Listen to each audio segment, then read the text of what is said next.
O Robertinho, no começo de 2006, em janeiro de 2006, ele foi fazer uma pregação na igreja. E o coordenador do grupo de oração que a gente participava, no final da pregação, apresentou eu para o Robertinho. E disse assim: Robertinho, a Eliana acabou de receber uma bolsa contaminada e tal. E ele veio, me abraçou e disse assim: filha, como que você chama? Para ele, todos os portadores são filhos, né? Então, naquele momento, eu era filha para ele. Filha, como que você chama? Aí eu disse assim: Eliana. Aí ele disse assim: você sabe o significado do seu nome, filha? Aí eu disse assim: não. Ele disse assim: seu nome significa graça de Deus. E quando o padre, aquele dia, e eu nunca mais vi o Robertinho, e ele falou assim: vai, procura Esperança e Vida, você vai precisar de apoio para o seu esposo, a gente tem uma equipe lá, vai lá conhecer Esperança e Vida.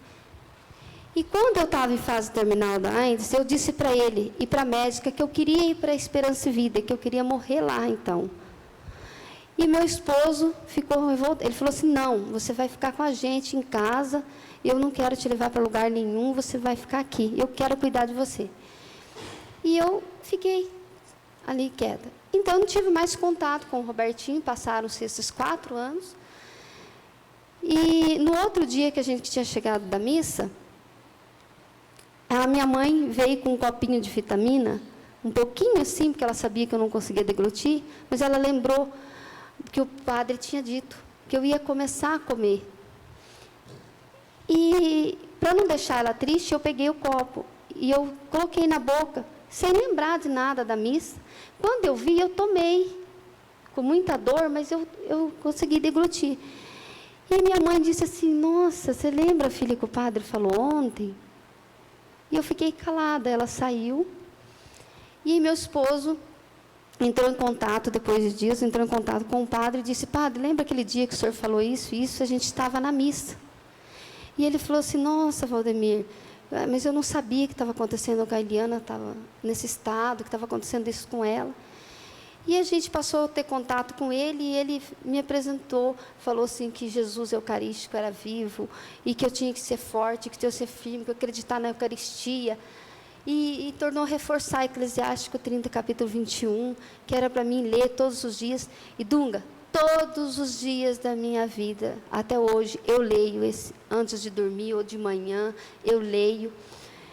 E eu lia, não sei se você já leu essa passagem, que diz que a tristeza já matou muitos e nela continua não há utilidade matando. Nenhuma. Que não tem utilidade nenhuma. E na minha Bíblia está escrito assim, que se eu voltasse a ser alegre em Deus, sentir a alegria de Deus, que eu sentiria o gosto da comida. E eu comecei mesmo a sentir o gosto da comida. E a gente começou, né, bem? A gente ia na missa cedo, à tarde, todas as missas, a gente comungava. E o padre Mário disse assim que era para ele comungar por mim também. E a gente começou a fazer o uso da Eucaristia. Eu fazia, no lugar do remédio, eu fazia o uso da Eucaristia. Como remédio na minha vida. E eu tomei posse mesmo disso, sabe? E aí eu comecei a melhorar muito rápido. Mas assim aconteceram muitas coisas que não vai dar tempo de eu contar aqui no seu programa. E eu comecei a melhorar muito rápido. E um dia eu disse para o meu esposo: vamos lá na doutora para ver como que está? Mas eu jamais esperava um resultado, né, tão eficaz na minha vida assim. E a gente foi para a doutora, chegou lá. Ela me viu assim, ela ficou meio assustada, porque do jeito da última vez, que ela tinha 6 meses que ela tinha me visto. E ela falou assim: Eliana, vamos fazer um exame? Eu falei: sim, vamos. E quando a gente pegou o resultado do exame, todos os exames, Dunga, ele entrava dentro do carro, que ele saía do laboratório, ele entrava dentro do carro, ele me entregava o resultado, eu já abria e já olhava, imediatamente. Aquela ansiedade louca, sabe? Desesperadora. E como eu entendia, então, eu já abria, olhava, já chegava com o resultado lá para a doutora. Quero lembrar você que está acompanhando esse testemunho em casa, que Eliana é enfermeira. Então, você imagina para uma enfermeira que está acostumada a todos os procedimentos de um hospital, saber o passo a passo da evolução de uma doença, saber que aquilo estava acontecendo com ela. Então, ao pegar os exames, é claro que na visão de uma enfermeira, abrir, ler, e, enfim. E aí, Deus já estava trabalhando, Deus já estava nos conduzindo, né, bem, uma entrega total a Ele. E todas as vezes que a gente ia no Santíssimo rezar, Deus falava com a gente, através da palavra, as pessoas vinham e confirmavam. E nessa época, Dunga, quando eu fiquei doente, assim, a gente teve 4 anos, a gente passou isolado da sociedade. De amigos, de famílias, entendeu? Parentes. As pessoas não foram na nossa casa nos visitar. Na Bíblia diz, eu fiquei doente e você não me visitaste. Eu tive fome e você não me deste de comer. E eu senti eu fiquei doente e você não foi me visitar, isso a gente sentiu na pele, né, bem? A gente chorava, Dunga, porque não ia um amigo nos visitar. A gente chorava porque a gente estava assim, chegava o final de semana, a gente não tinha visita, a gente não tinha ninguém. E não tinha para onde ir também. E não tinha para onde ir. O único lugar que a gente podia ir na igreja. E Deus colocou assim na nossa vida, em Mogi Guaçu, 3 anjos. Que é a Fátima, o Ângelo, que chama Ângelo, ele é um ângelo mesmo aqui na Terra, um anjo aqui na Terra para nós, né, bem? Nós somos padrinhos nossos de oração. O Marcelo, que era o coordenador do grupo de oração, que esses 4 anos foram presentes na nossa vida espiritual. E nos levaram a Jesus também. E a casa Esperança e Vida? E a casa Esperança e Vida aconteceu na vida de vocês? E assim, aí a gente deu o resultado para a doutora. Ela disse assim, olhou para a gente, assustada com o resultado, e disse assim, olha, gente, eu não tenho explicação. Eu só acredito porque eu vi o seu estado, como você saiu do hospital e foi para casa, e hoje eu estou te vendo. Se alguém me contasse, eu não ia acreditar. Porque você está com uma carga indetectável, um CD4 ótimo, e para mim você é uma pessoa normal. Explica para nós o que é o CD4. O CD4, todos nós temos CD4. É um exame que detecta o vírus do HIV. Então, para você ter um CD4 normal, tem que ser acima de 600. Quando eu fui para casa, eu tinha menos que 20 de CD4. Praticamente zerado. Então, para os médicos, eles chamam fase terminal do HIV. Ou seja, a pessoa é enviada para casa para morrer em casa mesmo. Não tem mais o que fazer. Ou morre no hospital, ou em casa, né? Ou numa clínica. E quando ela viu o resultado, ela falou assim, olha, Eliana, eu não tenho explicação, isso aqui é uma coisa de Deus, porque eu não tenho o que te falar, não sei o que te falar, não sei o que aconteceu, você está tomando remédio? Eu disse, não, doutora, a gente tomou a decisão de não tomar o remédio, porque a gente via que realmente o remédio estava me levando, né? Assim, praticamente eu tomei o coquetel, menos de um mês, né, bem? Acho que foi um mês. Poucos comprimidos, porque eu não conseguia mesmo, porque eu fazia edema de glote e eu tinha que ir para a UTI, senão eu via que eu ia morrer mesmo. E assim, os médicos, todos os médicos que eu passei, não foi só um, falavam assim, ó, as medicações estão aqui, mas a gente não vai obrigar você a tomar, porque se você tomar, você corre risco de morrer, e se você não tomar, você corre risco de morrer da mesma forma. E aí, a gente ficou muito feliz, contente, a gente foi para casa, e eu cada vez melhorando. E Eucaristia todo dia? Eucaristia todo dia, só que eu estava de fralda ainda. E aí eu não queria mais procurar médico, porque os médicos falaram que não tinha que fazer também, porque eu ia usar fralda para o resto da vida. E ele falou um dia para mim assim, bem, eu não estou confirmado ainda de você usar fralda. Se Deus pode estar fazendo um milagre na sua vida, Ele pode tirar você das fraldas. E aí ele falou assim, eu vou tirar uma palavra na Bíblia, e depois eu vou pegar o livrinho da Unimed, e Deus vai mostrar o médico para a gente. Isso era à noite, né, bem? Eu falei assim, você que sabe. E ele tirou, e saiu aquela passagem, eu sou o médico dos médicos. E aí ele pegou o livrinho da Unimed, tirou, e saiu justo o urologista. Doutor Humberto Mariano de Lúcia. E eu não conhecia esse médico, nunca tinha visto. E aí ele ligou para a secretária, no outro dia a secretária falou assim, não, pode trazer ela aqui. E eu cheguei nessa clínica, Dunga, uma clínica muito chique, e eu falei assim, meu Deus, onde que eu vim parar? Né? Um pessoal sentado, esperando uma consulta, tudo muito bem vestido, uma clínica muito bonita, né, bem? Eu falei, meu Deus do céu. E a gente estava naquela época ainda assim, muito debilitado, muito com a cabeça baixa. E aí, justo naquela hora, minhas fraldas, eu usava, carregava uma bolsa, sabe como carrega a bolsa de bebê? Com fralda, com roupa, porque toda hora eu trocava, né? E a hora que eu entrei, assim, que eu dei de cara com aquela clínica toda chique, assim, entrei para dentro, assim, as minhas fraldas vazou tudo. E aí a secretária viu minha situação, acho que para mim não ficar no meio do povo, saiu o paciente, ela já passou eu na frente. Chegou lá, o médico olhou para mim, eu entrei, atrás do médico, assim, tinha uma Bíblia da Ave Maria aberta.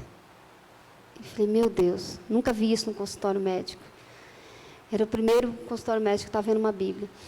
E o médico não perguntou o que eu tinha, se eu tinha angioedema, se eu tinha HIV, só perguntou por que eu estava de fralda. Aí eu contei para ele, ele falou assim, eu preciso de 17 dias para pensar o que eu vou fazer, porque nem uretra você tem. E mandou para casa. E nesses 17 dias, saindo na porta do consultório, ele perguntou assim para o meu esposo, Valdemir, você tem fé? Aí ele falou assim, eu tenho, doutor. Ele falou assim, que religião que vocês é? Aí ele falou assim, católico. Ele falou assim, então vocês continuem indo para a igreja de fralda, com sonda, sem sonda, vai para a igreja.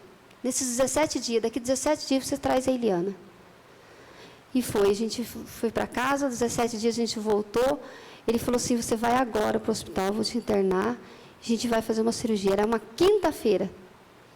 3 horas da tarde, eu estava entrando no centro cirúrgico, a Unimed não queria liberar a cirurgia, ele disse assim, não tem problema, Valdemir, não se preocupe, com Unimed, sem Unimed, eu estou fazendo a cirurgia da Eliana. Eu preciso abrir ela para saber o que está acontecendo lá dentro. Eu rezei o terço da misericórdia, às 3 horas da tarde, as enfermeiras colocou na maca. Quando eu cheguei para ser anestesiada, o anestesista olhou e falou assim, ô Eliana, você? Aí ele falou assim, mais uma vez eu vou pôr você para dormir. A instrumentadora do doutor Humberto disse assim, não, ela não vai dormir, doutor, ela vai repousar. E eu olhei para ela assim, e eu falei assim, Senhor, eu tomo posse dessa palavra. A cirurgia foi uma bênção, Dunga. E aí, cortando, como eu conheci o Robertinho, esse coordenador do grupo de oração do Mogi Guaçu precisava levar uma pessoa dependente do álcool lá para conversar com o Robertinho e ver se ela aceitava o tratamento. E como eu estava andando já sozinha, já estava saí das fraldas, já estava bem, ele passou em casa, eu era a única do grupo de oração que não estava trabalhando. Eliana, você pode ir comigo lá no Robertinho? Você queria tanto conhecer a Esperança e Vida, e eu estou indo lá hoje, você quer ir comigo? Eu estou levando essa pessoa, eu preciso de uma companhia. Eu falei assim, vamos. E a gente foi para Campinas. Quando eu cheguei lá no portão da Esperança e Vida, e eu disse assim para ele, assim, ele falou assim para mim, Eliana, aqui é a Esperança e Vida, lugar que você queria conhecer. E o padre Mário disse para mim que em Eclesiástico 30 eu ia encontrar a alegria, que Deus ia me devolver a alegria, mas não era aquela alegria humana, era uma alegria diferente, uma alegria que me dá vida. E que eu ia encontrar um lugar, neste lugar Deus ia me devolver essa alegria da alma. Quando eu entrei do portão para dentro, o Robertinho já estava na sala esperando eles, e tinha a capela, no meio da Esperança e Vida tem a capela com o Santíssimo. E eu disse assim, Marcelo, eu vou ficar na capela. Ele falou, então tá bom. E eu fiquei na capela. Ele foi lá, conversaram, voltaram. Quando eu olhei assim, escutei uma voz no fundo da capela, eu olhei assim, o Robertinho e o Marcelo. Aí ele disse, o Robertinho olhou assim, e falou assim, mas Marcelo, você não disse que a minha filha estava aqui? Como que você não fala para mim que a Eliana estava aqui? Ele lembrou do meu nome, há 4 anos tinha passado. E aí ele correu para dentro da capela, e ele fez assim, Dunga, fiz fé. Filha, quanto tempo que eu te esperava, por que você demorou tanto? Eu lembrei, Dunga, da passagem do filho pródigo. Eu não vi o Robertinho falando comigo, eu vi Deus falando comigo naquela hora. Deus falava assim comigo: ô filha, por que você demorou tanto? Há quanto tempo eu te esperava? Por que você não veio antes? Eu estava aqui o tempo todo te esperando. Aqui é o seu lugar. Aqui estão seus irmãos. E aí eu fui entender por que o HIV na minha vida. Porque Deus tinha um projeto. Esse porquê que tantas vezes eu perguntei, tantas vezes eu pedi a morte para Jesus, a minha oração durante um ano, Dunga, depois que eu soube do HIV, foi assim: Senhor, eu quero morrer, mas eu quero morrer dormindo, para que minha família não sofra. Porque eu me senti o problema da minha casa. Eu sentia um peso, uma cruz na minha casa. Eu via o sofrimento no olhar do meu esposo, do meu filho. Então eu queria ficar livre daquilo. Então eu pedia nas minhas orações: Senhor, que eu queria a morte, que eu queria morrer, que Ele me levasse. E quando eu conheci a Esperança e Vida, que eu estava andando sem fralda, falando, comendo, e que eu olhei para o Robertinho, aquele trabalho dele, que eu olhei para os meus irmãos na fase terminal do HIV, acamado, na cadeira de roda, e eles têm uma alegria incrível, eles não têm tristeza. E eu lembrei da promessa que o padre falou, que Deus ia me devolver a alegria. E a partir daquele momento, Dunga, nunca mais eu senti tristeza na minha vida. Eu posso chorar uma noite inteira, mas no outro dia Deus me dá alegria. Eu posso ficar triste por um segundo, mas na mesma hora eu lembro das promessas de Deus na minha vida, do meu chamado, da onde Deus me tirou, da onde Deus tirou meu esposo, que durante 4 anos, Dunga, ele aguentou o rojão. Diga assim, ele foi o meu braço forte. Mas também, um dia, ele chegou em casa transtornado, e ele disse assim, para mim e para o meu filho: eu não aguento mais esse sofrimento. E ele disse assim: eu quero me matar. E eu quero que vocês saibam que não é porque eu não aguento você, bem, vou cuidar de você, é porque eu não aguento mais viver isolado. Porque ele sentiu muita falta da família, dos irmãos. E eu tinha um apoio da família, sim, meus irmãos vieram me ver, minha família veio, mas a família dele nessa hora não foi presente na hora da dor. Depois eles vieram, mas na hora da dor não foi. E quando eu vi meu esposo naquela situação, eu liguei para um amigo do resgate, que eu conhecia, e ele mandou o resgate, a polícia, o corpo de bombeiro, mandou todo mundo. Quando ele viu aquele povo todo na frente da casa, ele entrou mais em crise ainda. Eu vou pedir, infelizmente, esse programa tinha que ir até umas 2 da manhã, para a gente concluir de uma maneira diferente, mas eu tenho certeza que na noite de hoje, você que está em casa, você acompanhou um milagre. Esse casal que está aqui, e aqui poderia estar o filho, como é que chama o filho? Giovanni. Poderiam estar aqui e dizer a você que está em casa agora nos vendo e que vê o PHN toda terça-feira, que a fidelidade do esposo para com a esposa, da esposa para com o esposo, do casal para com os filhos, dos filhos para com os pais, essa fidelidade proporciona as intervenções de Deus na nossa vida. O programa acabou, nós temos que dar um tchau para você, mas eu quero dizer a você que acompanhou esse programa, acredita, hoje a Eliana pôde trazer a nós a luta, desde 2005 até agora 2012, a luta misturada com a vitória. Eu não sei que ponto está a sua luta. Vitória de Deus. Não sei que ponto está a sua luta. Talvez a sua vitória esteja a 10 metros de você. Você só precisa perseverar para poder ver o milagre de Deus. E eu quero dizer a todos vocês que a Eliana vai voltar. De alguma maneira ela vai voltar aqui na Canção Nova. Numa quinta-feira de adoração, num outro programa, porque muita gente ainda precisa continuar a ser curada pelo testemunho dela. Deus Dunga, abençoe eu só queria vocês. dizer para você, sim, e para as pessoas de casa, que nesse momento que eu estava falando do meu esposo, que houve uma entrega muito grande. Na hora, todos que estavam lá escutaram. Eu renovei as promessas da minha mãe neste momento e eu disse para Jesus: Senhor, se o Senhor livrar a minha família de toda essa situação agora, eu te entrego totalmente a nossa casa. E nunca mais nós deixaremos o inimigo zombar da nossa casa. E aí foi uma entrega total, onde Deus hoje tem feito na nossa vida, né, bem? Amém. Muitos milagres mesmo. Amém.